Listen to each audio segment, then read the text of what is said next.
guys know someone who has had some sort of heart disease?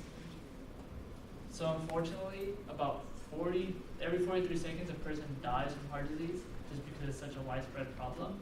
The famous person who has had heart disease before is actually Bill Clinton. He had it for a while, he still has it, but since he's been treated, he now has the healthier lifestyle, he's more active, and he has a healthier diet, so he was able to actually live through it, and he's still living to this day. This is important just because it's the top leading cause of death, and it affects so many people. Although just because you have heart cancer, it doesn't automatically mean death. It has a higher percentage to lead to death rather than someone who has a different disease or something else like that. Today I'm going to be talking a little bit more about heart disease. I'm going to be talking about the organization that's helping them and a little bit more about the outcome. First I'm going to talk about heart disease. So according to Thomas Health Life 2018, he shows that about 26 million people are actually affected with heart disease. And fortunately or unfortunately, the way that you see it, 600,000 of them die just because either they're in the lower community and they don't really know how to be able to treat it, and they don't have the money to be able to seek help from others to be able to know a little bit more about heart disease. Also, according to Croson, the American Health Journal, 2013, I believe, he states a little bit more about how basically a person's lifestyle in today's day and age has on whether they are basically obligated to be able to, you can say, grab or get the disease from the way they live, the way their community is, and things like that. So next I'm going to talk about a little bit more about the association. So the association that I found is called Chipping Away at Heart Disease.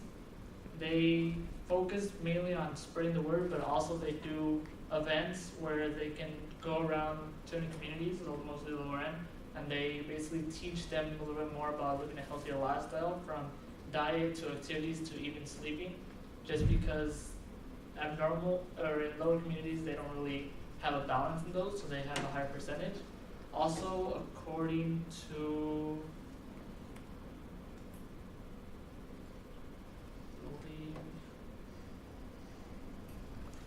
I forget his name, but it is from the British Health Journal 2016. He also shows how basically the certain lifestyles that the people have are basically, you can say, chipping away at them because of the way they eat, just because they're not really eating right. We're in a society surrounded by a lot of fast food.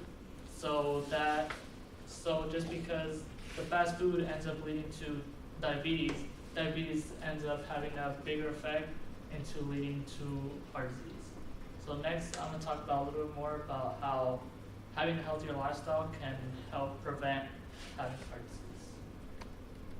So basically, the way that a bigger way to, even if you have heart disease, to, you can say, not or prolong death, is going to be to have a healthier lifestyle.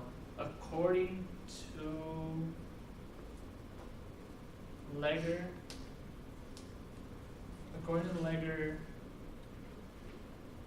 I believe it's American Lifestyle 2018, he just states how if you have basically a balance of these, you have a less likely chance of actually obtaining heart disease, and even if you have it, you have a less likely chance of basically death. So then you are able to basically live healthier, but unfortunately in this society, like I said before, it's really hard to be able to keep up with all the 5 ways in actually, you can say, maintaining a healthy lifestyle, but there's always like different ways to work around. So as long as you have at least 3 is like really recommended for like a must-have to be in the healthy lifestyle category, but 5 is always the best way to go. Also, according to, I think it's Bobby, 20, 2018, he speaks a little bit more about how basically these lifestyle effects help out people with heart disease, and how, like, because ever since like they've used these, it's brought down the number of the people that have been dying from heart disease. I believe about 2 years ago, they said in the article it was about almost, I believe, about 800,000. So just by implementing healthier lifestyles, has brought down the number, and it's really, it's really incredible. Overall, I spoke about how heart disease has affected many people, and how it's the biggest cause of death in the United States.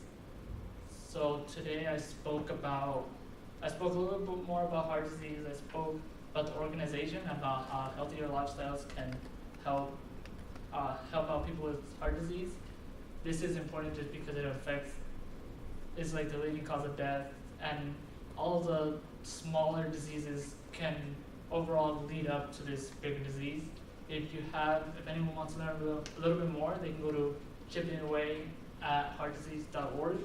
You can donate, or you can even attend one of the events that they have in almost all the community, just to learn a little bit more about how you can improve your lifestyle.